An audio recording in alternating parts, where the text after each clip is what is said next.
Sir Highways of Desire. The 18-wheeler jackknifed across 3 lanes of Interstate 40, its trailer swinging like a pendulum toward the guardrail, and in that suspended moment before metal met concrete, Maya's entire life condensed into a single thought. She would die alone, just like she'd lived for the past 8 years. Her hands fought the wheel, muscles screaming as she pumped the brakes in the rhythm her father had taught her 2 decades ago. Before the accident, before everything fell apart, the truck shuddered, groaned, and somehow, miraculously straightened out. Coming to rest on the shoulder in a cloud of burned rubber and desert dust, Maya sat there trembling, her heart hammering against her ribs, staring at her white-knuckled hands still gripping the wheel. She was 42 years old, and she'd just been saved by muscle memory and maybe something she'd stopped believing in a long time ago. Luck, fate, or whatever name people gave to the invisible hand that sometimes kept you on the road when you'd already given up on reaching any destination that mattered. She'd been driving for 16 hours straight, pushing past the legal limit, because the silence of her empty cab had become unbearable somewhere around Amarillo. The CB radio crackled with the usual chatter, truckers warning each other about speed traps and weather, the lonely symphony of voices floating through the dark. But Maya had stopped responding years ago. She used to love the community of the road, the way strangers became family in the shared language of highway codes and truck stop coffee. But that was before Rachel, before the wedding that never happened, before Maya learned that loving a woman in a world of men who lived by old rules meant choosing between her heart and her livelihood. Rachel had wanted her to quit, to find something safer, something that didn't mean 3 weeks on the road and 4 days at home. Rachel had wanted a life that looked like everyone else's, with dinner parties and matching furniture and neighbors who didn't ask too many questions. Maya had wanted the road, the freedom, the endless ribbon of asphalt that asked nothing of her except that she keep moving forward. In the end, neither of them got what they wanted, and Maya had been driving alone ever since, hauling freight across America's vast emptiness, trying to outrun a loneliness that seemed to travel at exactly the same speed as her rig. The near accident shook something loose in her, though. Maybe it was the proximity to death, or maybe it was just exhaustion finally breaking through the armor she'd built around herself. But when Maya finally pulled into the truck stop outside Albuquerque 3 hours later, she felt different, raw, open in a way that scared her. She parked in the back lot where the long haulers congregated, killed the engine, and sat listening to the tick of cooling metal. Through her windshield, she could see the diner's neon sign flickering against the pre-dawn sky, and for the first time in months, she felt actually hungry, not just for food, but for something she couldn't name. She climbed down from the cab, her legs stiff and aching, and headed toward the warm light of the restaurant, not knowing that her life was about to split open like the desert sky at sunrise, spilling colors she'd forgotten existed. The woman behind the counter had silver threads running through her black hair, pulled back in a messy bun that somehow made her look both professional and untamed.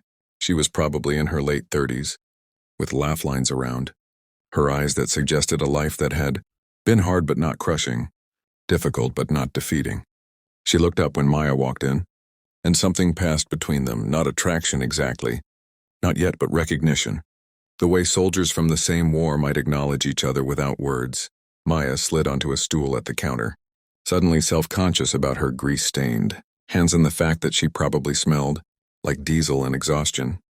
The woman poured coffee without asking, set it down in front of Maya with a gentleness that felt almost ceremonial, and said, "Rough night." Her voice was low and warm, like honey dissolving in hot water, and Maya found herself answering honestly for the first time in years. She told this stranger about the near accident, about the way fear had cracked something open inside her, and before she knew it, she was talking about Rachel, about the choice she'd made, about the 8 years she'd spent convincing herself that loneliness was just the price of freedom. The woman, her name was Sofia, Maya learned, and she'd been working at this truck stop for 3 years after her own divorce, her own flight from a life that hadn't fit, listened without judgment, refilling Maya's coffee and eventually sitting down across from her when the morning rush ended. They talked through sunrise, through the shift change, through the hours when the parking lot filled and emptied and filled again. Sofia had a daughter, 17 years old, who was applying to colleges, with the fierce determination of someone who'd watched her mother survive and learned strength from it. She'd left her marriage not because her husband was cruel, but because she'd finally admitted to herself that she'd never loved him the way a person should love the person they marry, that there were parts of herself she'd locked away to make the life work, and those parts had been suffocating, dying, turning into ghosts that haunted her dreams. Maya learned that Sofia had known she was attracted to women since high school, but had buried it under layers of should and supposed to, had married a good man and tried to make herself fit a shape that wasn't hers. And sitting there in that truck stop diner, watching the way light caught in Sofia's dark eyes, Maya recognized her own story reflected back at her, but with a different ending still being written. When Sofia's shift finally ended at 2 in the afternoon, she did something unprecedented. She asked Maya to stay another night, to give herself a real rest before getting back on the road. She said it casually, as if it were nothing, as if she offered this to every exhausted trucker who stumbled into her diner. But they both knew it was more than that. Maya should have said no. Her load was time-sensitive, she had a schedule to keep, and she'd built her entire adult life on the principle of never stopping, never getting attached, never letting anyone close enough to hurt her again. But she heard herself saying yes. They spent the afternoon in Sofia's small apartment above the truck stop, talking and laughing, with the easy intimacy of people who'd been waiting their whole lives to meet. Sofia made dinner, nothing fancy, just pasta and salad, but Maya couldn't remember the last time someone had cooked for her, the last time she'd sat at a real table, instead of eating behind the wheel or standing at a counter. They sat on Sofia's worn couch afterward, and when their hands touched reaching for the same water glass, neither of them pulled away. The kiss, when it came, felt like coming home and leaping off a cliff at the same time. Terrifying and inevitable and absolutely right. They made love slowly, carefully. Two women who'd been hurt before and knew how fragile and precious this was. How rare to find someone who understood the specific shape of your loneliness because they'd carried the same weight afterward. Lying in Sofia's bed with dawn light starting to creep through the curtains again, Maya felt something she hadn't felt in 8 years. Hope. Not the desperate, grasping kind that demands guarantees and promises, but the quiet kind that whispers maybe. Maybe there's another way to live. Maybe freedom doesn't have to mean isolation. Maybe home isn't a place you leave behind, but something you carry with you. Sofia traced circles on Maya's shoulder and talked about her dreams. Not big, impossible things, but small, real ones. She wanted to eventually own her own restaurant. Something small and welcoming where people felt seen. She wanted her daughter to know that it was never too late to choose yourself, to build a life that was true even if it was hard. She wanted, she admitted quietly, to find someone who understood that loving her meant accepting that she'd always be a little independent, a little fierce, a little unwilling to be possessed. Maya stayed 3 days instead of 1. She called her dispatcher and took a personal day for the first time in her career, then another, then a third. They were careful, knowing that whatever this was between them had to be tested against real life, against the fact that Maya's job meant she'd be gone more often than she was present, against Sofia's responsibilities to her daughter and her work.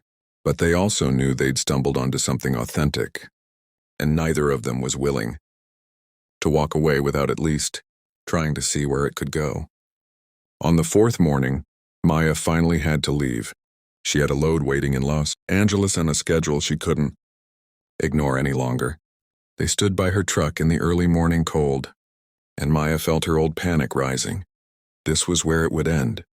This was where reality would assert itself and prove that love was just a beautiful distraction from the hard truth, that people like her were meant to move through the world alone. But Sofia surprised her. Instead of asking her to stay, instead of demanding promises or commitments that would have felt like chains around Maya's chest, she simply said, "Drive safe, call me from the road, come back when you can." It was permission to leave and an invitation to return. Both things at once, and Maya realized this was what she'd needed all along. Not someone who would try to cage her, but someone who understood that her need for the open road wasn't about running away. It was just part of who she was. As essential as breathing, she could keep driving and still belong somewhere. She could be a trucker and still have a home waiting. The miles felt different after that. Maya drove west toward California with Sofia's voice in her ear over the phone, telling her about the weird customers at the diner and her daughter's college acceptance letters, sharing the small details of a life that was becoming woven into Maya's own. At night, parked at rest stops, Maya would video call Sofia and they'd talk until their phones died, learning each other's rhythms and quirks, building something real across the digital distance. Maya started planning her routes differently, finding reasons to swing through Albuquerque every few weeks, spending her days off in Sofia's apartment, slowly leaving pieces of herself there, a toothbrush, a change of clothes, photographs pinned to the refrigerator. Sofia's daughter Emily was wary at first, protective of her mother, but she warmed up when she saw how Maya made Sofia laugh, how gentle Maya was with both of them, never pushing, always respecting their space and their bond. 6 months in, Maya's truck broke down spectacularly outside Oklahoma City, and she found herself stranded for 4 days waiting for parts. Sofia drove 10 hours to be with her, leaving Emily with a friend, and they spent those days living in Maya's cab like teenagers, eating truck stop food and making love on the narrow sleeper, birth and talking about the future in concrete terms. Sofia told Maya she was tired of just managing the diner, that she'd started saving money making plans. Maya admitted she'd been thinking about transitioning to regional routes, shorter hauls that would let her be home more often. That home had started meaning a specific place again, instead of just a point on a map. They were building something together, piece by piece, mile by mile, proving that love didn't have to look like everyone else's version to be real and lasting. If this story has touched your heart, if you believe in love that breaks the rules and builds its own road, please take a moment to like this video and share it with someone who needs to hear that it's never too late to find your person. Your support means everything and helps these stories reach the people who need them most. A year after they met, Maya and Sofia stood in that same truck stop parking lot where everything had begun. But this time they weren't saying goodbye. Maya had taken a regional position that kept her within a 5-hour radius of Albuquerque, and Sofia had just signed the lease on a small restaurant space downtown. They'd found a rhythm that worked, Maya gone 3 or 4 days at a time, home for 3 or 4, both of them maintaining their independence while building something together. Emily was leaving for college in a few weeks, excited and terrified in equal measure, and Maya had been surprised by how much it hurt, how much she'd come to think of this serious, smart girl as family. They weren't perfect. They fought sometimes about logistics and about fear, about the ways their old wounds still ached in bad weather. But they kept choosing each other, kept showing up, kept believing that love was worth the work. Maya still got behind the wheel of her truck and felt that old sense of freedom, that connection to the road that had sustained her through the lonely years. But now the highways led somewhere specific. Now the journey had a destination that mattered. She'd learned that you didn't have to choose between the things you loved, that it was possible to be both a trucker and a partner, independent and connected, constantly moving and finally home. Sofia had taught her that desire wasn't just about bodies coming together in the dark, though they had that too still, with an intensity that hadn't faded. Desire was also about wanting to build a life with someone, about choosing them every day, about the 1,000 small intimacies that turn strangers into family. The highways stretched out before Maya, now not as an escape route but as a path that circled back to the person who'd cracked her open and showed her that her heart hadn't died. It had just been waiting for someone brave enough to find it.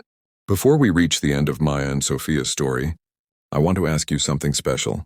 In the comments below, share one word that describes how this story made you feel. Just one word. I'll be reading every single one, and I can't wait to see what resonates with you.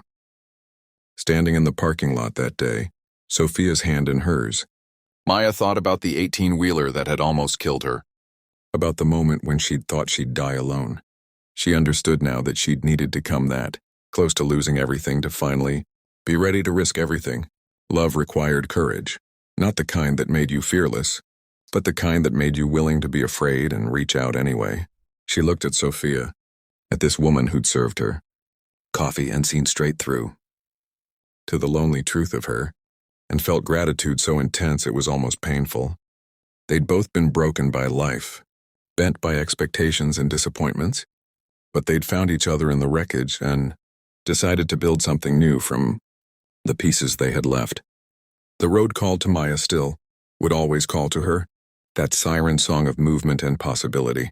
But now when she drove into the sunset, she carried Sofia's voice with her, carried the promise of homecoming, carried the knowledge that somewhere in the American Southwest, in a small apartment above a truck stop diner, someone was waiting for her return, and that made all the difference. The highways of desire led everywhere and nowhere, across deserts and mountains and plains, through loneliness and fear and hope, and if you were lucky, if you were very, very lucky, they led you home to someone who loved you not, despite your wildness, but because of it, someone who understood that the journey was part of you and didn't ask you to stop moving, just invited you to rest, a while in the shelter of their arms before the road called you onward again.